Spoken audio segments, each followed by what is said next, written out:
سر آپ کی wife pregnant ہے؟ لیڈی ڈاکٹر کی بات پر ہارون نے کھا جانے والی نظروں سے رامین کو دیکھا، جو بے یقینی سے ڈاکٹر کو دیکھ رہی تھی، کیونکہ ہارون خان وہ پہلا مرد تھا جو اس کی زندگی میں آیا تھا، اور وہ تو کبھی اتنی گہرائیوں میں اتر ہی نہیں۔ تو یہ بچہ، یہ کیسے ہو سکتا ہے؟ آئندہ کے بعد مجھے اپنی شکل مت دکھانا، ورنہ 3 لفظ تمہارے منہ پہ ماروں گا۔ وہ رامین کو وہیں تنہا چھوڑ کر حویلی واپس آ گیا۔ وہ زمانے کے دھکے کھاتی روتی بلکتی گاؤں اپنے ماموں کے گھر چلی گئی۔ 3 سال بعد ہارون بزنس کے سلسلے میں دوسرے شہر گیا تو وہاں اسے ایک حسین ماڈرن سی لڑکی دکھی، جس کی گود میں 2 گول مٹول بچے تھے۔ ایک ہو بہو اسی کے جیسا تھا۔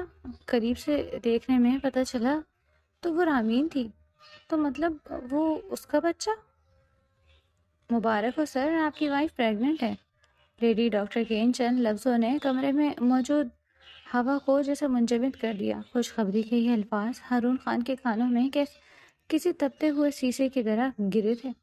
اس نے اپنی کرسی سے اٹھتے ہوئے ایک ایسی وحشیانہ اور کھا جانے والی نظر رامین پر ڈالی کہ رامین کا پورا پور پور کانپ اٹھا۔ رامین جو چند لمحے پہلے تک صرف اپنی کمزوری اور متلی کی وجہ سے جاننے آئی تھی، اب بے یقینی کی تصویر بنی ڈاکٹر کو دیکھ رہی تھی۔ اس کے چہرے سے رنگت ایسے غائب ہوئی جیسے کسی نے رگوں سے سارا خون نچوڑ لیا ہو۔ یہ آپ کیا کہہ رہی ہیں ڈاکٹر؟ رامین کی آواز بمشکل اس کے حلق سے نکلی۔ اس کا دماغ سن ہو چکا تھا۔ یہ ناممکن ہے مسز ہارون، رپورٹس بالکل صحیح ہیں، آپ 2 ماہ سے امید سے ہیں۔ ڈاکٹر نے مسکراتے ہوئے فائل آگے بڑھائی۔ وہ اس کمرے میں پھیلے ہوئے خوف سے بالکل بے خبر تھی۔ ہارون خان کے جبڑے بھیج گئے، اس کی مٹھیاں اس قدر سختی سے بھیجی تھیں کہ ناخن ہتھیلیوں میں پیوست ہو رہے تھے۔ وہ رامین کے قریب آیا، اس کا لمبا قد رامین پر ایک خوفناک سائے کی طرح چھا گیا۔ 2 ماہ؟ ہارون کی آواز دبی دبی سی تھی، مگر اس میں چھپی نفرت کسی طوفان کا پیش خیمہ معلوم ہوتی تھی۔ رامین، تم نے سنا ڈاکٹر کیا کہہ رہی ہیں؟ ہارون، میری بات سنیں، یہ جھوٹ ہے، یہ رپورٹ غلط ہے۔ رامین نے لرزتے ہاتھوں سے ہارون کی آستین تھامنی چاہی، مگر ہارون نے نفرت سے اپنا ہاتھ جھٹک دیا۔ غلط؟ ہارون ایک بھیانک کہکا لگا کر پیچھے مڑا۔ ڈاکٹر صاحبہ، کیا آپ کی لیبارٹری اتنی ہی نااہل ہے کہ ایک پاک دامن عورت کو یہ خوشخبری سنا رہی ہے؟ ڈاکٹر ہکا بکا رہ گئی۔ مسٹر ہارون، آپ کیسی باتیں کر رہے ہیں؟ ہم نے 2 بار ٹیسٹ ریپیٹ کیا ہے۔ ہارون نے مڑ کر دوبارہ رامین کو دیکھا، وہی رامین جس سے اس نے 4 ماہ پہلے ایک کاروباری معاہدے کے تحت نکاح کیا تھا۔ ہارون خان وہ پہلا اور واحد مرد تھا جو اس کی زندگی میں آیا تھا، مگر وہ خود جانتا تھا کہ ان کے درمیان کبھی کوئی ایسی تعلق استوار ہی نہیں ہوا۔ وہ تو کبھی اتنی گہرائیوں میں اترا ہی نہیں تھا کہ رامین اس کے بچے کی ماں بن جاتی۔ تو پھر یہ بچہ، یہ وجود، یہ کس کی ناپاکی کا ثمر تھا؟ ہارون، خدا کے لیے مجھ پر یقین کرے، میں نہیں جانتی یہ سب کیسے ہو رہا ہے۔ میں نے کبھی آپ کی عزت پر آنچ نہیں آنے دی۔ رامین ہانپتے ہوئے بولی۔ ہسپتال کی راہداریوں میں لوگ گزر رہے تھے، مگر اسے صرف اپنی دنیا اجڑتی محسوس ہو رہی تھی۔ ہارون نے اس کے قریب جھک کر نہایت صفاقانہ لہجے میں سرگوشی کی۔ تم نے میری عزت پر آنچ نہیں آنے دی؟ تم نے تو میری غیرت کا جنازہ نکال دیا رامین۔ جس مرد کے ساتھ تم نے یہ کالا منہ کیا ہے، کیا اسے بھی یہی کہتی ہو؟ ہارون، رامین نے چیخ کر اسے روکنا چاہا، مگر آواز حلق میں سی دم توڑ گئی۔ خاموش، ایک لفظ بھی اور مت بولنا۔ ہارون کی آنکھوں میں خون اتر آیا تھا۔ اس نے ڈاکٹر کے میز سے وہ فائل اٹھائی اور رامین کے قدموں میں پھینک دی۔ تمہاری حقیقت اس کاغذ پر لکھی ہے، اب اس مکر اور فریب کی ضرورت نہیں ہے۔ میں نے کوئی فریب نہیں کیا ہارون، آپ جانتے ہیں کہ میرے اور آپ کے علاوہ میری زندگی میں کوئی نہیں رہا۔ رامین کی آنکھوں میں آنسو ٹوٹ کر گرنے لگے۔ یہی تو مسئلہ ہے رامین، کہ میرے اور تمہارے درمیان بھی تو کچھ نہیں رہا، ہارون نے تلخی سے کہا، اور یہی وہ سچ ہے جو تمہارے اس ناپاک کھیل کو بے نقاب کر رہا ہے۔ اور اسپتال کے کمرے سے باہر کی طرف مڑا۔ رامین پاگلوں کی طرح اس کے پیچھے بھاگی۔ ہارون، رکے، مجھے یہاں تنہا مت چھوڑے، میں کہاں جاؤں گی؟ لوگ کیا کہیں گے؟ اس نے راہداری میں ہارون کا ہاتھ پکڑ لیا۔ ہارون رکا، مگر اس کی پشت رامین کی طرف تھی۔ اس نے دھیرے سے اپنا ہاتھ چھڑایا اور مڑ کر اسے آخری بار دیکھا۔ اس کی نظروں میں اب غصہ نہیں بلکہ ایک ایسی سرد مہری تھی جو موت سے زیادہ ٹھنڈی تھی۔ آئندہ کے بعد مجھے اپنی شکل مت دکھانا رامین، ہارون نے لفظوں کو چبا کر کہا۔ آج کے بعد تم میرے لیے مر چکی ہو۔ اگر تم نے حویلی کی طرف رخ کرنے کی کوشش کی یا میرے سامنے آئی تو یاد رکھنا میں وہ 3 لفظ تمہارے منہ پر ماروں گا جو تمہیں جیتے جی مار دیں گے۔ ہارون، نہیں۔ رامین ہسپتال کے ٹھنڈے فرش پر گر گئی۔ تمہاری سزا یہی ہے کہ تم اس گناہ کے ساتھ زندہ رہو۔ ہارون کا لہجہ تصدیق آمیز تھا۔ مگر میری زندگی سے نکل جاؤ ابھی اور اسی وقت۔ وہ رامین کی آہوں اور پکاروں کو پیچھے چھوڑتا ہوا لمبے ڈگ بھرتا ہسپتال سے باہر نکل گیا۔ اسے اپنے پیچھے بکھرتی ہوئی زندگی کی پرواہ نہیں تھی۔ اسے صرف اپنی وہ غیرت یاد آ رہی تھی جو ایک لمحے میں مٹی میں مل گئی۔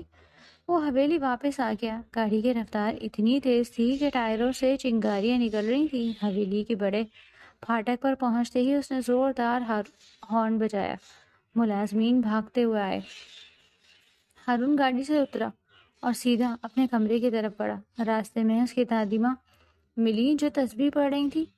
ہارون پتر، رامین کہاں ہے؟ تم تو اسے ڈاکٹر کے پاس لے کر گئے تھے نا؟ انہوں نے شفقت سے پوچھا۔ ہارون کے قدم ایک پل کے لیے رکے۔ اس نے اپنی مٹھیاں بھیجی اور بنا ان کی طرف دیکھے سرد آواز میں بولا، وہ وہاں سے چلی گئی دادی اماں، وہیں جہاں اس جیسی عورتوں کا ٹھکانہ ہوتا ہے۔ یہ کیا کہہ رہے ہو؟ کیا ہوا ہے؟ وہ پریشان ہو گئی مگر ہارون جواب دیے بغیر اوپر چلا گیا۔ اپنے کمرے میں داخل ہو کر اس نے دروازہ اندر سے بند کر لیا۔ دیوار پر لگی رامین کی تصویر اسے چڑھانے لگی۔ اس نے ایک زوردار گھونسا اس تصویر پر مارا۔ شیشہ ٹوٹ کر اس کے ہاتھ کو لہو لہان کر گیا مگر اسے درد محسوس نہیں ہوا۔ اسے صرف رامین کا وہ معصوم چہرہ یاد آ رہا تھا جس کے پیچھے اتنی بڑی بے وفائی چھپی تھی۔ ادھر اسپتال کے اس ٹھنڈے فرش پر رامین اب بھی وہیں بیٹھی تھی۔ لوگ اسے عجیب نظروں سے دیکھ رہے تھے مگر وہ ساکت تھی۔ اس کے ذہن میں صرف ایک ہی سوال گردش کر رہا تھا، اگر ہارون وہ پہلا مرد تھا اور ان کے درمیان کبھی کوئی گہرائی نہیں آئی تو یہ بچہ کس کا ہے؟ یہ معمہ اسے جیتے جی مار دینے کے لیے کافی تھا۔ اس نے فائل اٹھائی اور لڑکھڑاتے قدموں سے نامعلوم منزل کی طرف چل پڑی۔ حویلی کے دروازے اب اس پر بند ہو چکے تھے اور تہمت کا طوق اس کے گلے کا ہار بن چکا تھا۔ فائلوں کے ڈھیر اور کمپیوٹر کی اسکرین پر نظریں جمائے رامین ہارون خان کے وسیع و عریض دفتر کی ایک خاموش سی ورکر تھی۔ اس کی دنیا اس کے کام اور ایک چھوٹے سے کرائے کے مکان تک محدود تھی جہاں وہ اپنے ضعیف ماموں کے ساتھ رہتی تھی۔ اس دنیا میں اس بوڑھے وجود کے سوا اس کا کوئی اپنا نہیں تھا۔ ماموں کی پینشن اور رامین کی معمولی سی تنخواہ سے بمشکل ان کے گھر کا چولہا چلتا تھا۔ ہارون خان اس دفتر کا مغرور، سخت گیر اور سرد مہر باز تھا۔ رامین اس سے ہمیشہ خوف زدہ رہتی تھی۔ وہ نہیں جانتی تھی کہ اس کی تقدیر کا فیصلہ ان ہی فائلوں کے درمیان ہونے والا ہے۔ ایک دوپہر دادو دفتر آئیں۔ ان کی نظریں رامین کی سادگی، اس کے جھکے ہوئے سر اور حیادار آنکھوں پر ٹھہر گئیں۔ دادو کی دور اندیش نگاہوں نے بھانپ لیا تھا کہ ہارون کی بکھری ہوئی زندگی کو سمیٹنے کے لیے اس طرح کی کسی خاموش طبع اور وفا شعار لڑکی کی ضرورت ہے۔ اسی رات حویلی میں طوفان کھڑا تھا۔ یہ آپ کیا کہہ رہی ہیں دادو؟ ایک معمولی ملازمہ سے شادی کر لوں، اور وہ بھی تب جب میں نے آپ سے صاف کہہ دیا ہے کہ میں کبھی شادی نہیں کروں گا؟ ہارون غصے سے اپنے کمرے میں چکر کاٹ رہا تھا۔ اس کی آنکھوں میں ماضی کی وہ تلخ یادیں دکھ رہی تھیں جب ایک لڑکی نے اس کی محبت، اس کے رتبے اور اس کے اعتبار کو اپنے پیروں تلے رون دیا۔ اس بے وفائی نے ہارون کے اندر کے انسان کو مار کر ایک پتھر کا مجسمہ بنا دیا۔ ہارون میری جان، ہر عورت ایک جیسی نہیں ہوتی۔ نیہا نے جو کیا اس کا مطلب یہ نہیں کہ تم اپنی زندگی برباد کر لو۔ رامین ایک شریف اور خاندانی لڑکی ہے، وہ تمہارے اس ویران دل میں دوبارہ بہار لائے گی۔ یہ میرا فیصلہ ہے اور تمہیں ماننا ہوگا۔ دادو نے بھی اپنی چھڑی زمین پر مار کر حتمی فیصلہ سنا دیا تھا۔ ہارون جانتا تھا کہ وہ دادو کی بات نہیں ٹال سکتا، لیکن وہ اپنے دل کی شرطیں منوانا بھی جانتا تھا۔ اگلے دن دفتر کے بند کمرے میں رامین خوف سے کانپتی ہوئی ہارون کے سامنے کھڑی تھی۔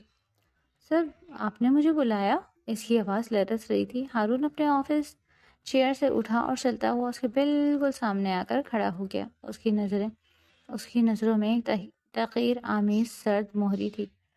سنو رامین، دادو نے تمہارے لیے رشتہ بھیجا ہے۔ میں جانتا ہوں کہ تم جیسی لڑکیوں کے لیے یہ کسی لاٹری کے نکلنے سے کم نہیں، لیکن میری بات کان کھول کر سن لو۔ ہارون نے ایک ایک لفظ چبا چبا کر کہا، یہ شادی، یہ نکاح میری مرضی سے نہیں ہے۔ میں عورت ذات کی وفاداری پر تھوکتا بھی نہیں ہوں۔ رامین نے صدمے سے سر اٹھا کر اسے دیکھا۔ اس کی آنکھوں میں آنسو تیرنے لگے۔ سر میں نے کبھی ایسا نہیں سوچا، میں تو… خاموش۔ ہارون نے ہاتھ اٹھا کر اسے روکا۔ میں تمہاری کوئی صفائی نہیں سننا چاہتا، میں مجبور ہوں، تمہارا اس دنیا میں ایک بوڑھے ماموں کے سوا کوئی نہیں جو تمہارا بوجھ اٹھا سکے۔ تم میرے دفتر میں کام کر کے بمشکل اپنا گزارا کر رہی ہو، اس لیے تم اس نکاح سے انکار نہیں کر سکتی اور نہ ہی میری مجبوریوں کا فائدہ اٹھا سکتی ہو۔ رامین کے آنسو اس کے گالوں پر پھسل گئے۔ یہ اس کی غربت اور بے بسی کی سب سے بڑی تذلیل تھی۔ ہارون نے میز پر جھکتے ہوئے کہا، یہ نکاح صرف ایک معاہدہ ہے، ایک شرط پر۔ میں تمہیں اپنی زندگی میں لا رہا ہوں 1 سال، تمہارے پاس صرف 1 سال کا وقت ہے۔ اگر اس 1 سال میں تم نے یہ ثابت کر دیا کہ تم دوسری عورتوں کی طرح مکار نہیں ہو، اگر مجھے تم پر اور تمہاری پاکیزگی پر یقین آ گیا تو میں تمہیں ہمیشہ کے لیے اپنا لوں گا، تمہیں اپنی بیوی کا رتبہ دوں گا، ورنہ ٹھیک 1 سال بعد ہمارے راستے الگ ہو جائیں گے۔ بولو منظور ہے یہ شرط؟ رامین کے پاس کوئی راستہ نہیں تھا۔ ماموں کی گرتی ہوئی صحت اور زمانے کی ٹھوکریں اسے سسکیاں ضبط کرتے ہوئے اپنا سر اس بات پہ ہلا دیا۔ نکاح ہو گیا۔ رامین ایک عالیشان حویلی میں دلہن بن کر آ گئی، مگر اس کا کمرہ اور اس کا بستر ہارون سے ہمیشہ الگ رہا۔ ہارون کی شرط اپنی جگہ قائم تھی، وہ اس پر نظر رکھتا تھا، اس کے ہر عمل کو پرکھتا، لیکن وقت کے ساتھ ساتھ رامین کے تحفظات برف کی طرح پگھلنے لگے۔ وہ دیکھتی تھی کہ ہارون جتنا سخت باہر سے تھا، اندر سے اتنا ہی ٹوٹا ہوا تھا۔ راتوں کو اسے جاگتے دیکھ کر رامین کا دل کٹتا تھا۔ اس نے ہارون کی پسند ناپسند کو اپنی زندگی کا محور بنا لیا۔ اس کے کپڑے نکالنا، اس کا ناشتہ بنانا، دادو کی خدمت کرنا۔ رامین نے اس حویلی کو اپنے خون پسینے سے سینچا، اور پھر آہستہ آہستہ وہ ہارون خان کے شہر میں گرفتار ہوتی گئی۔ اسے اپنے نام نہاد شوہر سے محبت ہونے لگی۔ کبھی کبھار جب ہارون دفتر سے تھکا رہا آتا اور رامین اسے چائے کا کپ پیش کرتی تو ہارون کی نظروں میں وہ پرانی سرد مہری نہیں ہوتی، اس کی آنکھوں میں ایک الجھن، ایک سوال ہوتا، اور کبھی کبھار ایک مدھم سی ستائش بھی۔ رامین انہی چھوٹی چھوٹی باتوں سے اپنے مستقبل کے محل تعمیر کرنے لگی تھی۔ اسے لگنے لگا تھا کہ 1 سال پورا ہونے سے پہلے ہی ہارون کا دل بسیج جائے گا۔ وہ اب ہارون کے ساتھ ایک مکمل اور خوبصورت زندگی بسنے کے خواب دیکھنے لگی تھی۔ وہ چاہتی تھی کہ ہارون اس کے قریب آئے، اسے مکمل طور پر اپنائے، مگر پھر قسمت نے ایک بھیانک کھیل کھیلا۔ کچھ دنوں سے اس کی طبیعت خراب رہنے لگی تھی، چکر آنا، متلی ہونا۔ اسے سوچا کہ شاید کام کی زیادتی اور تھکاوٹ کا نتیجہ ہے، لیکن جب دادو کے اصرار پر وہ اور ہارون آج چیک اپ کے لیے آئے تو لیڈی ڈاکٹر کے وہ الفاظ اس پر ایک پہاڑ بن کر ٹوٹے۔ پریگننٹ؟ یہ خبر اس کے لیے کسی موت کی پرواہ سے کم نہیں تھی۔ جس مرد کے وہ خواب دیکھ رہی تھی، اس نے کبھی اسے اس وجہ سے دیکھا تک نہیں تھا۔ ان کے درمیان کوئی جسمانی تعلق کبھی قائم ہی نہیں ہوا، تو پھر یہ کیسی ناممکنات میں سے ایک چیز اس کے ساتھ ہو رہی تھی؟ وہ ابھی تک اسی صدمے اور شوق کے عالم میں تھی، اور ہارون وہ اسے اس حال میں تنہا چھوڑ کر اس پر بدکاری کا لیبل لگا کر جا چکا تھا۔ رامین کو سمجھ نہیں آ رہی تھی کہ وہ کس آسمان کی طرف دیکھے اور کیسے اپنی بے گناہی ثابت کرے۔ ہسپتال کی فرش سے وہ کب اٹھی اور کس طرح سڑکوں پر چلتی رہی، اسے کچھ یاد نہیں۔ شام کے سائے گہرے ہو رہے تھے، حویلی کے دروازے اس پر بند ہو چکے تھے۔ اس کے پاس اتنے پیسے بھی نہیں تھے کہ وہ کوئی ٹیکسی کروا سکے۔ اس کا واحد ٹھکانہ اب صرف اس کے ماموں تھے، جو شہر کے شور سے دور ایک بس ماندہ گاؤں میں شفٹ ہو چکے تھے۔ رات کی تاریکی میں گرد آلود راستوں پر ٹھوکریں کھاتی ہوئی وہ بالآخر ایک خستہ حال کے اچھے پکے مکان کے دروازے پر پہنچی۔ اس نے کانپتے ہاتھوں سے دروازہ کھٹکھٹایا۔ کچھ دیر بعد ایک بوڑھے وجود نے دروازہ کھولا اور آنکھوں پہ ہاتھ رکھ کر پہچاننے کی کوشش کی۔ کون ہے؟ ماموں کی کمزور آواز ابھری۔ ماموں؟ رامین کی آواز کسی زخمی وجود کی طرح تھی۔ رامین، میری بچی؟ ماموں بے ساختہ آگے بڑھے۔ رامین کے بکھرے ہوئے بال، سوچی ہوئی آنکھیں اور پھٹے ہوئے آنچل کو دیکھ کر ان کے دل کی دھڑکن رکنے لگی۔ یہ کیا حال بنا رکھا ہے تو نے؟ ہارون کہاں ہے؟ تم اتنی رات گئے یہاں اکیلی کیسے؟ رامین مزید ضبط نہ کر سکی، وہ اپنے ماموں کے قدموں میں گر کر پھوٹ پھوٹ کر رونے لگی۔ سب ختم ہو گیا ماموں، میرا مقدر مجھ سے روٹھ گیا، مجھے ہارون نے گھر سے نکال دیا۔ نکال دیا؟ مگر کیوں؟ ایسی کیا قیامت ٹوٹ پڑی؟ میں کل ہی جا کر اس مغرور شخص سے بات کروں گا۔ ماموں غصے اور صدمے سے کانپ رہے تھے۔ نہیں ماموں، آپ کہیں نہیں جائیں گے۔ رامین نے سسکیاں لیتے ہوئے انہیں اسپتال والا سارا واقعہ سنایا۔ ہر لفظ ماموں کے لیے کسی خنجر کے وار کے جیسا تھا۔ وہ اپنی بھانجی کے پاک دامنی کی قسم کھا سکتے تھے، مگر میڈیکل رپورٹس کے سامنے وہ بھی بے بس تھے۔ اس رات کے بعد رامین کی زندگی ایک اذیتناک قید بن گئی۔ گاؤں کی زندگیاں ویسے ہی کٹھن ہوتی ہیں۔ دن پھر دن بھر وہ ماموں کے ساتھ کھیتوں کے چھوٹے موٹے کاموں میں ہاتھ بٹاتی، روٹی پکاتی اور رات کو ستاروں کو دیکھ کر خاموشی سے روتی۔ کئی دن گزر گئے۔ اس دوران اسے اندازہ نہیں تھا کہ ہارون اسے تلاش کرے گا بھی یا نہیں۔ وہ جانتی تھی کہ ہارون کا غصہ کتنا شدید ہے، مگر وہ یہ بھی جانتی تھی کہ وہ بے گناہ ہے۔ اس نے کئی بار ہارون سے رابطہ کرنے کی کوشش کی۔ ایک رات جب ماموں سو چکے تھے، رامین نے اپنا موبائل فون نکالا۔ اس نے دھڑکتے دل کے ساتھ ہارون کا نمبر ڈائل کیا۔ گھنٹی بج رہی تھی۔ رامین کی سانسیں سینے میں اٹکی ہوئی تھی۔ فون کی ہر ٹون اس کی دھڑکن تیز کر رہی تھی۔ اچانک کال کٹ گئی۔ ہارون نے فون کاٹ دیا۔ رامین نے کانپتے ہاتھوں سے دوبارہ ملایا۔ اس بار فون بند تھا۔ اس کے آنسو موبائل کی اسکرین پر گرنے لگے۔ اس نے میسج ٹائپ کرنا شروع کیا۔ ہارون، خدا کے واسطے ایک بار میری بات سن لے۔ میں جانتی ہوں آپ مجھ سے نفرت کرتے ہیں، لیکن میں نے آپ کو کوئی دھوکہ نہیں دیا۔ میں پاک ہوں ہارون۔ مجھے نہیں معلوم وہ رپورٹس کیسے آئیں یا ان کے پیچھے کس کی سازش ہے، مگر اس بچے کا مجھ سے کوئی تعلق نہیں۔ پلیز مجھے اپنی بے گناہی ثابت کرنے کا ایک موقع دیں۔ میں آپ کے بغیر مر جاؤں گی۔ میسج سینڈ ہو گیا، مگر وہاں سے کوئی جواب نہیں آیا۔ اگلے دن اس نے پھر فون کیا۔ اس بار نمبر مصروف کر دیا گیا تھا۔ ہارون نے اس کا نمبر بلاک کر دیا تھا۔ اس کی کال نہیں سنی گئی، اس کے میسیجز کا جواب نہیں دیا گیا۔ ہارون خان نے اپنے دل اور اپنی حویلی کے دروازے اس پر مکمل طور پر بند کر دیے تھے۔ رامین نے فون کو سینے سے لگایا اور زمین پر گر کر اپنے دوپٹے کو منہ پر رکھ کر رونے لگی۔ اس دنیا میں کوئی نہیں تھا جو اس کی چیخیں سنتا، کوئی ایسا ثبوت نہیں تھا جو وہ ہارون کے سامنے پیش کر سکتی۔ حقیقت تو یہ تھی کہ وہ خود بھی اس طبی معجزے یا سازش کو سمجھنے سے قاصر تھی۔ وقت گزرنے لگا۔ رامین کے پاس اب سوائے صبر کے اور کوئی چارہ نہیں تھا۔ وہ ایک زندہ لاش بن چکی تھی جو صرف اس انتظار میں سانس لے رہی تھی کہ شاید کسی دن ہارون خان کو اس کی سچائی پر یقین آ جائے۔ یہ شاید وہ موت اسے گلے لگا لے جو اس ذلت کی زندگی سے 1000 درجے بہتر تھی۔ مسٹر ہارون، میرا خیال ہے کہ اس پروجیکٹ میں سرمایہ کاری کرنا ہماری کمپنی کے لیے سب سے بہترین فیصلہ ہوگا۔ مخالف سمت بیٹھے ایک نامور بزنس مین کی آواز نے ہارون کی سوچوں کا تسلسل توڑا۔ وہ ایک 5 اسٹار ہوٹل کے وسیع و عریض ہال میں موجود تھا، جہاں ملک کی بڑی کاروباری شخصیات کا ڈنر چل رہا تھا۔ 3 سال کا عرصہ گزر چکا تھا۔ ان 3 سالوں میں ہارون خان نے خود کو کام میں اس قدر غرق کر لیا تھا کہ اس کے سینے میں دھڑکنے والا دل اب صرف ایک گوشت کا لوتھڑا محسوس ہوتا۔ وہ پہلے سے زیادہ مغرور، سرد مہر اور شفاف ہو چکا تھا۔ میں اس پروپوزل کو کل اپنے آفس میں دیکھوں گا۔ فی الحال میں ہارون نے ہاتھ میں پکڑا جوس کا گلاس میز پر رکھا، مگر اس کے الفاظ منہ میں ہی رہ گئے۔ اس کی نظریں ہال کے دوسرے کونے پر جا کر جم گئی۔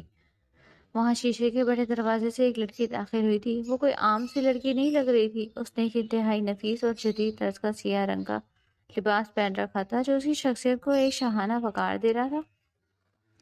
اس کے بال ایک سلیقے سے کندھے پر گرے تھے اور چہرے پر ایک ایسا پر اعتماد اور ماڈرن تاثر تھا جو دیکھنے والوں کو پلک جھپکنے کی مہلت نہ دے۔ مگر ہارون کے قدم زمین میں گرنے کی وجہ سے اس کا حسن نہیں دیکھ پائے، بلکہ اس کا چہرہ تھا۔ یہ رامین، وہی رامین جسے وہ 3 سال پہلے دھتکارتے ہوئے اسپتال کے ٹھنڈے فرش پر چھوڑ آیا تھا۔ لیکن یہ وہ ڈری سہمی آنسوؤں میں ڈوبی رامین نہیں تھی، یہ کوئی اور ہی عورت تھی۔ ہارون کا سانس جیسے حلق میں اٹک گیا تھا۔ اس نے بے ساختہ اپنی کرسی سے اٹھنے کی کوشش کی، مگر تبھی اس کی نظر رامین کے دائیں اور بائیں جانے پڑی۔ رامین نے 2 گول مٹول بے حد خوبصورت بچوں کی انگلیاں تھام رکھی تھی، ایک لڑکا اور ایک لڑکی، جڑواں بچے تھے۔ بچے ہال کی چمک دمک دیکھ کر مچل رہے تھے۔ لڑکے نے اچانک رامین کا ہاتھ چھڑایا اور ایک غبارے کی طرح بھاگا جو ہارون کی میز سے کچھ فاصلے پر تھا۔ لڑکا جیسے ہی قریب آیا، ہارون کے دماغ میں جیسے ہزاروں واٹ کا جھٹکا لگا۔ اس نے بے ساختہ میز کا کونا سختی سے پکڑ لیا۔ وہ بچہ، اس کی بڑی بڑی سیاہ آنکھیں، اس کے چہرے کی کٹ، اس کی تھوڑی کا انداز، وہ ہبوہو ہارون خان کا عکس تھا۔ وہ بچہ ہارون کا بچپن لگ رہا تھا۔ یہ کیسے ہو سکتا ہے؟ ہارون کے ہونٹوں سے بے ساختہ سرگوشی نکلی۔ اسی لمحے رامین تیزی سے چلتی ہوئی اس بچے کے پاس آئی۔ زاویار بیٹا، میں نے منع کیا تھا نا کہ مجھ سے دور نہیں جانا، چلیں واپس۔ اس کی آواز میں ایک ایسا تحکمانہ مگر شفیق انداز تھا جو ہارون کے لیے بالکل نیا تھا۔ رامین نے بچے کو اٹھانے کے لیے سر اٹھایا تو اس کی نظریں سیدھی ہارون کی نظروں سے ٹکرائیں۔ ہارون کے دل کی دھڑکن ایک پل کے لیے رک گئی۔ وہ انتظار کرنے لگا کہ ابھی رامین کی آنکھوں میں خوف اترے گا، وہ گھبرا جائے گی، شاید وہ رو پڑے گی یا بھاگ جائے گی، لیکن ایسا کچھ بھی نہیں ہوا۔ رامین کی آنکھوں میں کوئی ارتعاش نہیں تھا۔ اس نے ہارون کو یوں دیکھا جیسے وہ کوئی مجسمہ ہو یا دیوار پر لگی کوئی بے جان تصویر ہو۔ اس کی نظروں میں نہ پہچان تھی، نہ شکوہ اور نہ ہی کوئی التجا۔ اس نے انتہائی سکون سے بچے کو گود میں اٹھایا اور پلٹ کر اپنے ٹیبل کی طرف چلی گئی جہاں کچھ اور بزنس ایگزیکٹو کا انتظار کر رہے تھے۔ یہ سرد مہری ہارون کے سینے پر کسی بھاری ہتھوڑی کی طرح لگی۔ وہ اسے پہچان کر بھی انجان بن گئی تھی۔ ہارون کا دماغ سائیں سائیں کر رہا تھا۔ وہ رامین کو دیکھ رہا تھا، وہ ہنس ہنس کر ان لوگوں سے باتیں کر رہی تھی۔ اس کے ساتھ بیٹھے اس شخص نے رامین کی بیٹی کو گود میں اٹھا لیا تھا اور رامین مسکرا کر اسے کچھ کہہ رہی تھی۔ ہارون کے اندر حسد اور غصے کا ایک ایسا طوفان اٹھا جس نے اس کی ساری منطق اڑا کر رکھ دی۔ وہ بچہ اس کا بچہ تھا، زاویار۔ نام بھی کتنا بھاری تھا، لیکن اگر ان کے درمیان کبھی کچھ ہوا ہی نہیں تھا تو وہ بچہ ہارون کا ہم شکل کیسے ہو سکتا ہے؟ یہ سوال اسے پاگل کر رہا تھا۔ کچھ دیر بعد رامین نے اپنی گھڑی دیکھی، ساتھ بیٹھے لوگوں سے معذرت کی اور بچوں کی انگلیاں پکڑ کر ہال کے پچھلے دروازے کی طرف بڑھ گئی جو کوریڈور اور واش رومز کی طرف جاتا تھا۔ ہارون سے مزید صبر نہ ہوا۔ اس نے بنا کسی کو کچھ کہے تیزی سے اس سمت کی طرف قدم بڑھا دیے۔ کوریڈور قدرے سنسان تھا۔ رامین بچوں کو ایک صوفے پر بٹھا کر ان کے جوتوں کے تسمے باندھ رہی تھی جب ہارون کے بھاری قدموں کی چاپ اس کے پیچھے آ کر رکی۔ رامین! ہارون کی آواز میں ایک عجیب سی کھنک تھی، اس میں حیرت بھی تھی، غصہ بھی، اور ایک چھپا ہوا درد بھی جھلک رہا تھا۔ رامین نے تسمہ باندھنا مکمل کیا، سیدھی کھڑی ہوئی اور مڑ کر ہارون کو دیکھا۔ اس کے چہرے پر بلا کی طمانینت تھی۔ ایکسکیوز می، آپ مجھ سے بات کر رہے ہیں؟ رامین نے اپنی بھویں اچکا کر انتہائی اجنبی لہجے میں پوچھا۔ ہارون ہکا بکا رہ گیا۔ یہ کیا مذاق ہے رامین؟ تم مجھے پہچاننے سے انکار کر رہی ہو؟ مذاق؟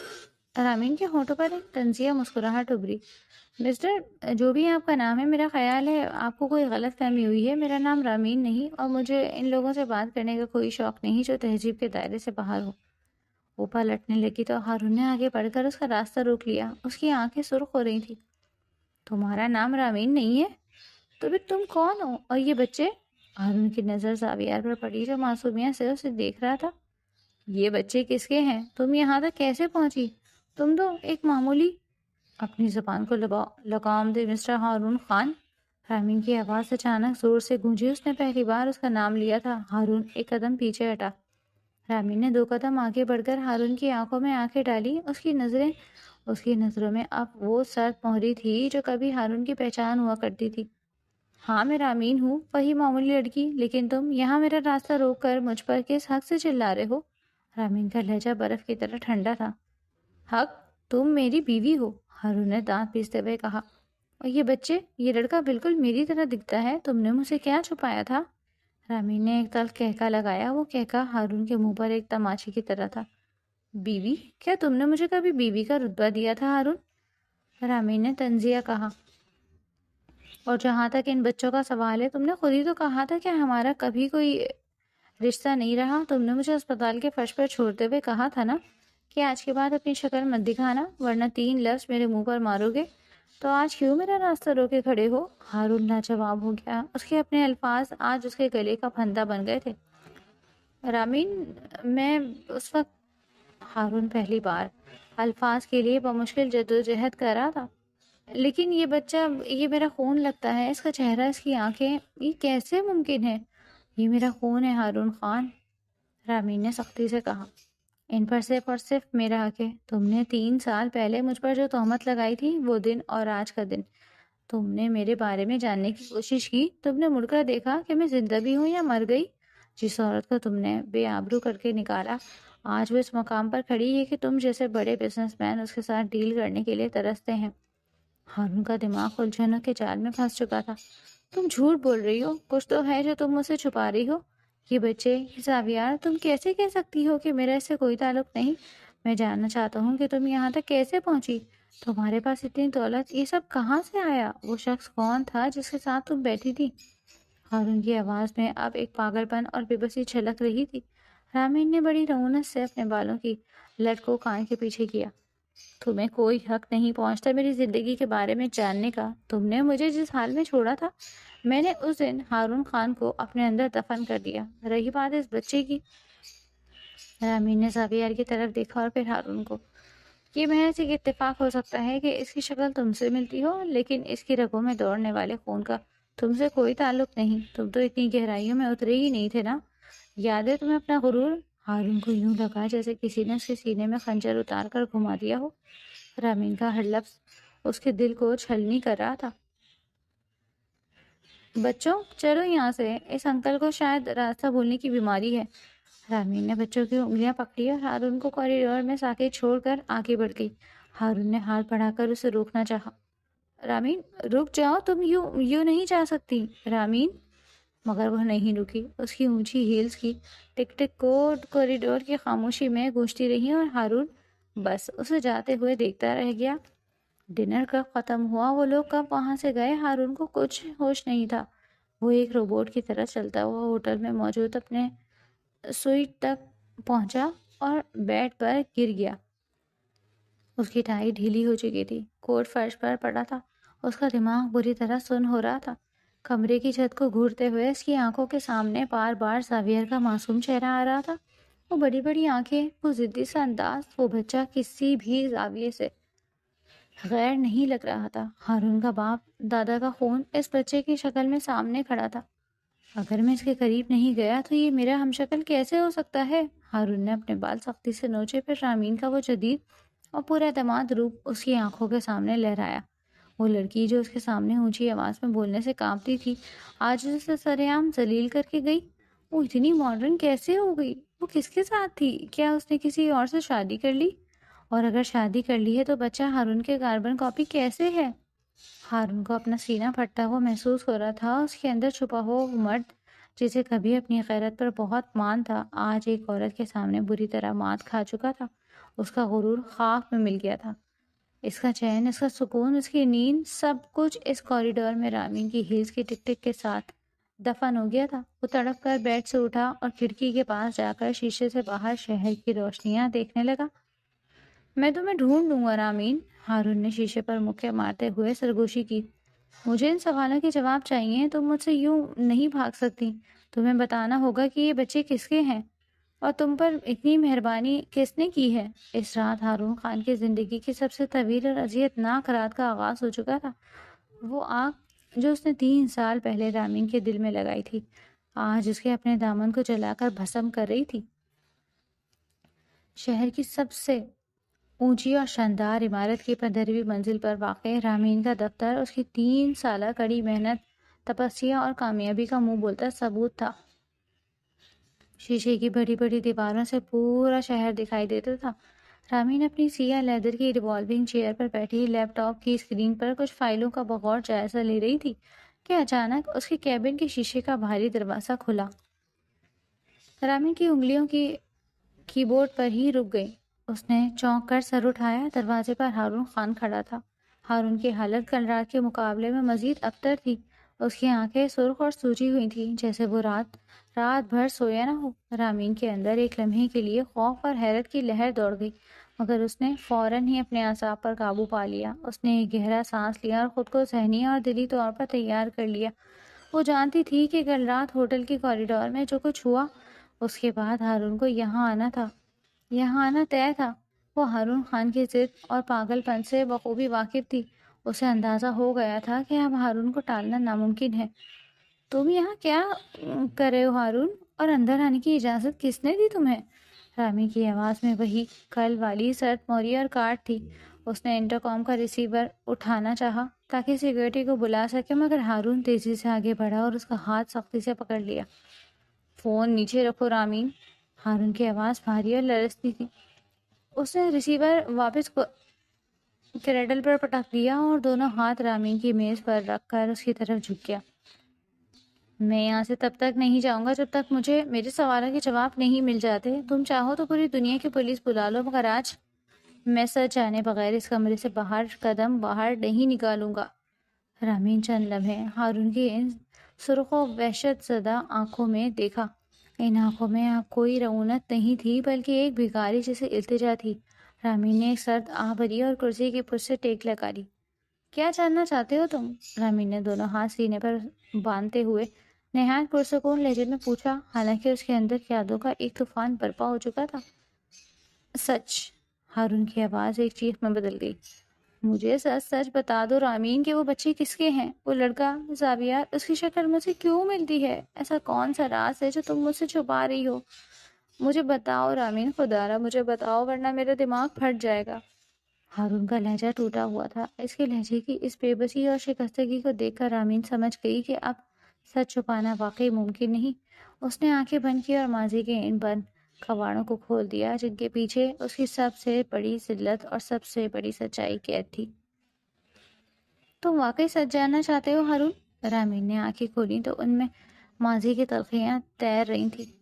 تو سنو، وہ راز جسے تم میری بے وفائی اور بد کرداری سمجھتے رہے، وہ دراصل تمہاری اپنی غفلت اور میری خاموشی کا نتیجہ تھا. ہارون کی سانسیں رک گئیں. وہ پلک جھپکائے بغیر رامین کو دیکھنے لگا. 4 سال پہلے کی بات ہے. رامین کی آواز دھیمی مگر کمرے کے سناٹے میں بالکل واضح تھی. یاد ہے جب ایک رات ہم دونوں اس بڑی کارپوریٹ پارٹی میں واپس آئے تھے؟ اس رات تم نے بے تحاشا ڈرنک کی تھی، تم ہوش میں نہیں تھے اور تمہارے قدم لڑکھڑا رہے تھے اور تم بمشکل چل پا رہے تھے. ہارون کا دماغ تیزی سے ماضی کے اوراق پلٹنے لگا. اسے وہ رات دھندلی سی یاد آنے لگی. وہ ایک بہت بڑی گیری کی خوشی میں ضرورت سے زیادہ پی گیا تھا. اس رات میں تمہیں بہت مشکل سے سہارا دے کر سیڑھیوں سے اوپر تمہارے کمرے تک لے کر آئی تھی. رامین کی آنکھوں میں نمی تیرنے لگی مگر اس نے خود کو رونے سے روکا. میں نے تمہیں بستر پہ لٹایا، تمہارے جوتے اتارے اور جیسے ہی میں واپس پلٹنے لگی تم نے میرا ہاتھ پکڑ لیا تھا. ہارون کے قدموں تلے سے جیسے زمین کھسکنے لگی. اس کی آنکھیں پھٹی کی پھٹی رہ گئیں. تم اس وقت کسی اور ہی دنیا میں تھے. تم نے مجھے خود سے دور نہیں کیا ہارون، بلکہ اس رات تم نے مجھے اپنی قربت میں قید کر لیا تھا. رامین کی آواز میں ایک عجیب سا دکھ اور شکوہ تھا. اور تبھی ہمارے بیچ وہ سب کچھ ہو گیا جو ایک میاں بیوی کے درمیان ہوتا ہے. وہ رشتہ جو صرف ایک کانٹریکٹ اور کاغذ کی حد تک تھا، اس رات حقیقت بن گیا تھا. تم نے اس رات وہ فاصلہ مٹا دیے تھے جو تم نے خود میرے اور اپنے درمیان کھینچے تھے. کمرے میں موت جیسا سناٹا چھا گیا. ہارون کے ہونٹ کانپ رہے تھے. اس کا رنگ سفید پڑ چکا تھا. اس کے کانوں میں جیسے سائیں سائیں ہونے لگی. یہ تم کیا کہہ رہی ہو رامین؟ وہ بہت مشکل بڑبڑایا. اس کے گھٹنوں میں جیسے کھڑے رہنے کی طاقت ہی نہیں رہی. وہ لڑکھڑا کر سامنے پڑی کرسی پر گر سا گیا. ہاں ہارون، یہی وہ تلخ سچ ہے جو تم جاننا چاہتے تھے. سابیہ اور سمن تمہارے ہی بچے ہیں، تمہارا ہی خون. رامین نے سب سے مٹھیاں بھینچ لی. لیکن تم نے مجھے بتایا کیوں نہیں؟ ہارون نے اپنے دونوں ہاتھوں سے اپنا سر تھام لیا. اس کی آواز میں ایک ایسی اذیت تھی جو بیان سے باہر تھی. اگلی صبح یا اس کے بعد تم نے مجھ سے یہ بات کیوں چھپائی رامین؟ تم نے اتنی بڑی بات مجھ سے پوشیدہ کیوں رکھی؟ رامین کے چہرے پر ایک تلخ مسکراہٹ ابھری. کیونکہ اگلی صبح جب تم جاگے تو تم سب کچھ بھول چکے تھے. تمہارے ذہن میں اس رات کی کوئی یاد باقی نہیں تھی. تمہارا وہی سخت مغرور اور مجھ سے بیزار رویہ واپس آ چکا تھا. تم نے مجھے اس صبح بھی اسی حقارت سے دیکھا تھا جسے میں تمہارے جوتے کے خاک ہوں. رامین اپنی کرسی سے اٹھی اور چل کر کھڑکی کے پاس آ کر کھڑی ہو گئی. اور میں نے تمہیں اس لیے کچھ نہیں بتایا ہارون کیونکہ ہمارا رشتہ پہلے ہی ایک کانٹریکٹ کی بنیاد پر ہوا تھا. تمہاری شرط تھی کہ اگر میں نے 1 سال میں اپنی وفا اور شرافت ثابت کر دی تبھی تم مجھے اپناؤ گے. رامین نے مڑ کر ہارون کی طرف دیکھا. اس کی آنکھوں سے ایک آنسو ٹوٹ کر اس کے گال پر پھسلا. میں اس کانٹریکٹ کو اس 1 سال کو کسی بھی طرح مکمل کرنا چاہتی تھی. میں چاہتی تھی کہ تم مجھے اپنے ہوش و حواس میں اپنی مرضی سے اپناؤ. میں تمہاری گڈ بک میں آنا چاہتی تھی. تمہیں ایک وفادار اور سمجھدار بیوی چاہیے تھی اور میں ہر لحاظ سے اپنی وفا تم پر ثابت کرنا چاہتی تھی. ہارون اپنی جگہ ساکت بیٹھا اپنے اندر ٹوٹنے کی آوازیں سن رہا تھا. مجھے لگا کہ اگر میں نے تمہیں بتا دیا کہ نشے کی حالت میں تم سے یہ غلطی ہو گئی ہے تو تم شاید خود سے اور مجھ سے مزید نفرت کرنے لگو گے. میں نے سوچا کہ یہ راز میں اپنے دل میں دفن رکھوں گی اور جب 1 سال بعد تم مجھے دل سے قبول کر لو گے تب میں تمہیں بتاؤں گی۔ رامین نے ایک لمبا گہرا سانس لیا جسے وہ سارا زہر باہر نکال رہی ہو۔ لیکن مجھے نہیں پتا تھا کہ میری یہ ذرا سی بے احتیاطی، میری یہ خاموشی میرے لیے اتنے بڑے نقصان کا باعث بنے گی۔ مجھے جب اپنی پریگنینسی کا علم ہوا تو میرے پیروں تلے سے زمین نکل گئی۔ میں جانتی تھی کہ تم مجھ پر یقین نہیں کرو گے، اور وہی ہوا۔ تم نے ہسپتال کے اس ٹھنڈے فرش پر میری ایک نہیں سنی۔ تم نے مجھ پر بدکاری کا لیبل لگایا، مجھے ذلیل کر کے نکال دیا، اور میری صفائی سنے بغیر میرے کردار کی دھجیاں اڑا دی۔ مجھے اس کے بعد کبھی یہ موقع ہی نہیں ملا کہ میں تمہیں سچ بتا سکوں، اور نہ ہی میں نے کبھی دوبارہ تمہاری زندگی میں وہ مقام حاصل کرنے کی کوشش کی۔ ہارون کا وجود بری طرح کانپ رہا تھا۔ وہ اپنے دونوں ہاتھوں میں چہرہ چھپائے بیٹھا تھا۔ اس کی آنکھوں سے آنسو بہہ کر اس کی انگلیوں کے درزوں سے گزر رہے تھے۔ اسے وہ دن یاد آ رہا تھا جب اس نے رامین پر تہمت لگائی تھی، جب اس نے اسپتال میں اسے دھکے دیے تھے، جب دادو کے پوچھنے پر اس نے کہا تھا کہ وہ وہاں چلی گئی ہے جہاں ایسی عورتوں کا ٹھکانہ ہوتا ہے۔ اس نے اپنی ہی بیوی، اپنے ہی بچوں کی ماں پر تہمت لگائی تھی۔ جس عورت کو وہ بازاری عورت سمجھتا رہا، وہ دراصل اس کی عزت کی محافظ تھی۔ وہ نیہا کی بے وفائی کا بدلہ ایک ایسی لڑکی سے لیتا رہا جو سراپا وفا تھی۔ ہارون خان کا غرور، اس کی انا آج رامین کے قدموں میں کچلی جا چکی تھی۔ وہ اس قدر شرمندہ اور غرق دامن تھا کہ اگر اس وقت زمین پھٹتی تو وہ اس میں سمانا پسند کرتا۔ مجھے نہیں معلوم تھا رامین۔ ہارون نے روتے ہوئے بمشکل اپنے ہاتھ چہرے سے ہٹائے۔ اس کی سرخ اور آنسوؤں سے بھیگی آنکھوں میں اب صرف پچھتاوا تھا۔ یا اللہ، میں نے یہ کیا کر دیا؟ میں نے اپنے ہی ہاتھوں اپنا گھر اجاڑ دیا۔ میں کتنا اندھا، کتنا بے وقوف تھا۔ کمرے میں کافی دیر تک صرف ہارون کی سسکیوں کی آواز گونجتی رہی۔ رامین خاموشی سے کھڑکی کے باہر دیکھتی رہی۔ اس کا دل جو کبھی ہارون کے لیے تڑپتا تھا آج جیسے پتھر کا ہو چکا تھا۔ جب ہارون کے جذبات کا طوفان کچھ تھما تو اس نے نم آنکھوں سے رامین کے عالیشان دفتر کا جائزہ لیا اور پھر رامین کی طرف دیکھا۔ رامین، تم یہاں تک کیسے پہنچی؟ ہارون کی آواز ابھی بھی بھاری تھی۔ جب میں نے تمہیں نکالا تو تمہارے پاس تو کچھ بھی نہیں تھا۔ تم اس مقام تک کیسے آئیں؟ رامین واپسی اپنی کرسی پر آ کر بیٹھی۔ اس کے چہرے پر ایک عجیب سا سکون اور فخر تھا۔ صبر سے اور کڑی محنت سے، رامین نے جواب دیا۔ جب تم نے مجھے دھکے دے کر نکالا تو میں اپنے ماموں کے پاس گاؤں چلی گئی تھی۔ وہاں کی زندگی کسی عذاب سے کم نہیں تھی۔ ایک بدحال اور تہمت زدہ زندگی۔ لوگ طرح طرح کی باتیں بناتے، اور پھر جب بچوں کی پیدائش ہوئی، جب زاویار اور زمل اس دنیا میں آئے تو ان معصوم چہروں کو دیکھ کر مجھے سمجھ آ گئی کہ ان کا اس دنیا میں میرے سوا کوئی نہیں۔ مجھے ان کے لیے جینا ہے، مجھے ان کی پرورش کے لیے کچھ کرنا تھا۔ رامین کی آنکھوں میں ماضی کی وہ اندھیری راتیں گھوم گئی۔ تب میں نے گاؤں چھوڑنے کا فیصلہ کیا۔ میں شہر آئی۔ ماموں کی گرتی ہوئی صحت اور 2 چھوٹے بچوں کی ذمہ داری میرے اوپر تھی۔ میں نے شہر میں بہت ہاتھ پاؤں مارے، چھوٹی موٹی نوکریاں کی، لوگوں کی جھڑکیاں سنی۔ میں نے اپنے اندر کی اس معصوم رامین کو مار دیا جو صرف سہارے ڈھونڈتی تھی۔ ہارون خاموشی اور عقیدت سے اس عورت کو دیکھ رہا تھا جو کبھی اس سے ڈر کر نظریں نہیں ملاتی تھی، اور آج وہ مضبوطی سے قائم تھی۔ پھر ایک دن میری محنت رنگ لائی اور مجھے جہاں زیب کی فرم میں ایک چھوٹی سی پوسٹ پر نوکری مل گئی۔ رامین نے بات جاری رکھی۔ جہاں زیب ایک نفیس اور پروفیشنل انسان ہے۔ میں نے اس کی فرم کو بڑے دل اور لگن سے جوائن کیا۔ میں نے دن رات ایک کر دیا، راتوں کو جاگ کر پروجیکٹس بناتی، بچوں کو سنبھالتی۔ 1-2 بار میں نے کمپنی کے کچھ اہم اور خسارے والے کاموں میں جہاں زیب کو اپنے مشورے دیے۔ میرے وہ آئیڈیاز کمپنی کے لیے اتنے منافع بخش ثابت ہوئے کہ جہاں زیب بھی حیران رہ گیا۔ رامین کے چہرے پر ایک فاتحانہ مسکراہٹ ابھری۔ اس نے میری قابلیت کو پہچانا۔ میری محنت کی بدولت اس نے میری ترقی کر دی۔ میں نے اس کی ڈوبتی ہوئی کمپنی کو ایک نئے عروج پر پہنچا دیا، اور پھر ایک ایسا موقع آیا کہ جہاں زیب کی مصروفیات بڑھ گئیں۔ وہ اپنے کچھ ذاتی مسائل کی وجہ سے بزنس کو زیادہ وقت نہیں دے پا رہا تھا، اور اسے ایک ایسے پارٹنر کی تلاش تھی جو اس کے بزنس کو سنبھال سکے۔ رامین نے میز پر پڑی ایک فائل کو ہاتھ لگاتے ہوئے کہا، اس نے مجھے 50-50 پارٹنرشپ آفر کی۔ میری اس کمپنی میں 0 انویسٹمنٹ ہے۔ میں نے 1 روپیہ بھی نہیں لگایا کیونکہ میرے پاس کچھ تھا ہی نہیں۔ میرا صرف یہ دماغ استعمال ہوتا ہے۔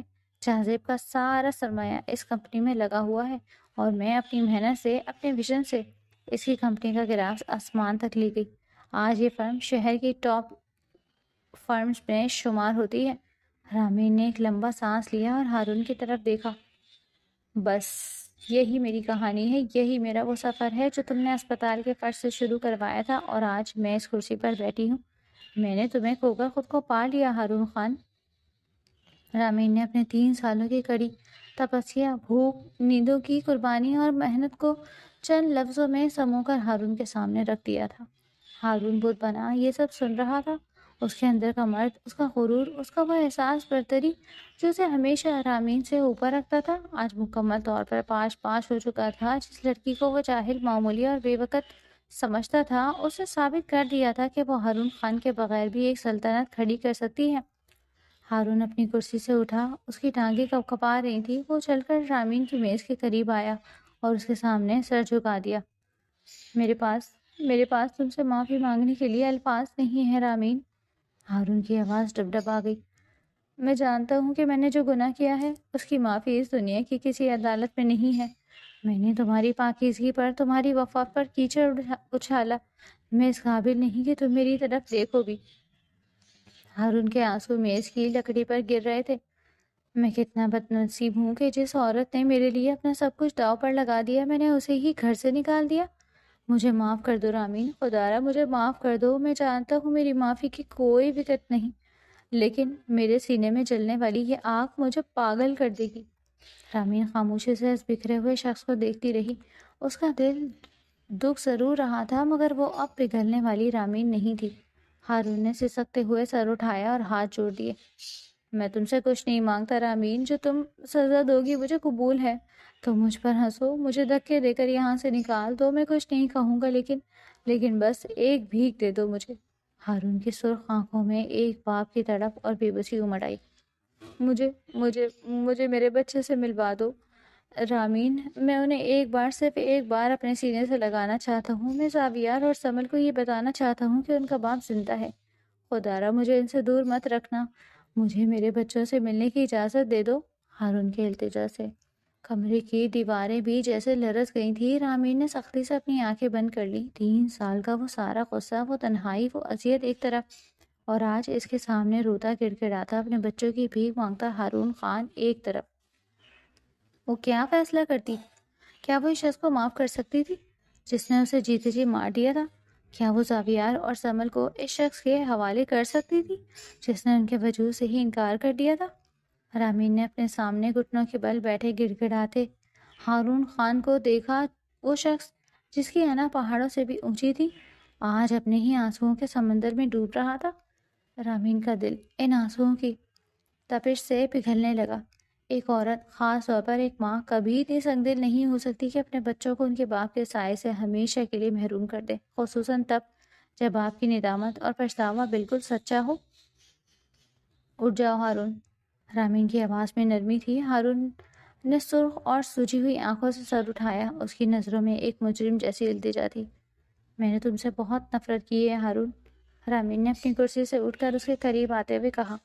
اتنی نفرت کہ میں نے سوچ لیا تھا کہ اب زندگی میں کبھی تمہارا سامنا نہیں کروں گی۔ تم نے میرے کردار پر جو داغ لگایا تھا وہ میری روح تک کو زخمی کر گیا تھا، لیکن رامین نے گہری سانس لی۔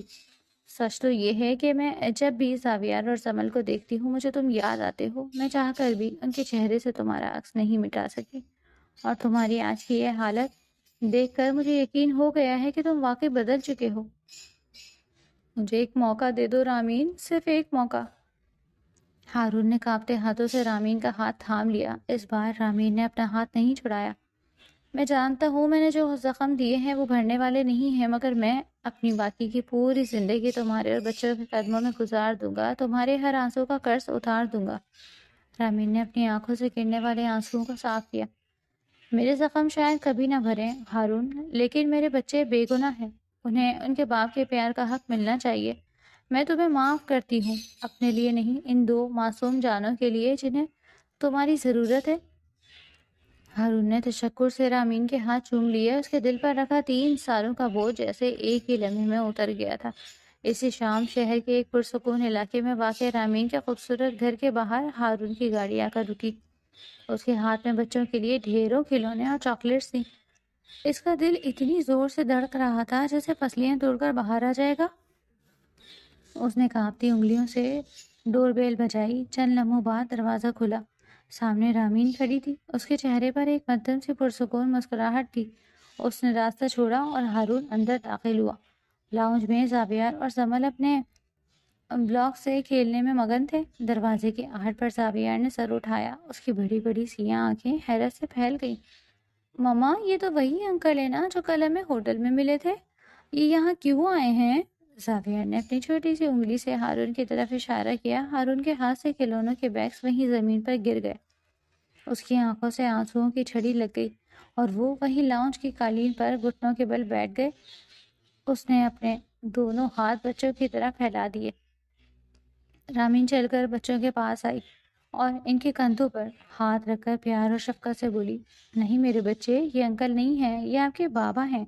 دونوں بچے ایک لمحے کے لیے ناسمجھی سے کبھی اپنی ماں کو دیکھتے اور کبھی سامنے روتے ہوئے ہارون کو، پھر جیسے خون نے خون کو پکارا۔ زاویار اور زمل اپنے چھوٹے چھوٹے قدم اٹھاتے ہوئے ہارون کی طرف بڑھے۔ ہارون نے آگے بڑھ کر دونوں کو ایک ساتھ اپنے بازوؤں کے گھیرے میں لے لیا اور انہیں اپنے سینے سے سختی سے بھینچ لیا۔ میرے بچے، میرے زاویار، میری زمل۔ ہارون زاروں کا تار رو رہا تھا۔ وہ ان کے ماتھے اور ان کے گالوں، ان کے ہاتھوں کو پاگلوں کی طرح چوم رہا تھا۔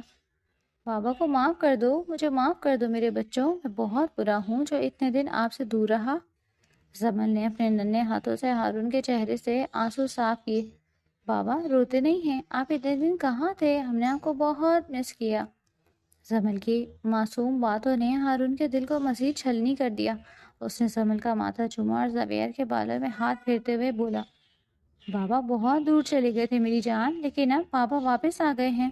اب میں آپ دونوں کو روز اسکول چھوڑنے جاؤں گا۔ اب بابا آپ کو اور آپ کی مما کو چھوڑ کر کبھی کہیں نہیں جائیں گے، یہ میرا وعدہ ہے۔ ہارون نے سر اٹھا کر رامین کی طرف دیکھا جو دیوار سے ٹیک لگائے کھڑی آنسوؤں کے درمیان مسکرا رہی تھی۔ ہارون نے کھڑے ہو کر اپنا ایک ہاتھ رامین کی طرف بڑھایا۔ رامین چند لمحے ہچکچائی، مگر پھر اس نے آگے بڑھ کر ہارون کا ہاتھ تھام لیا۔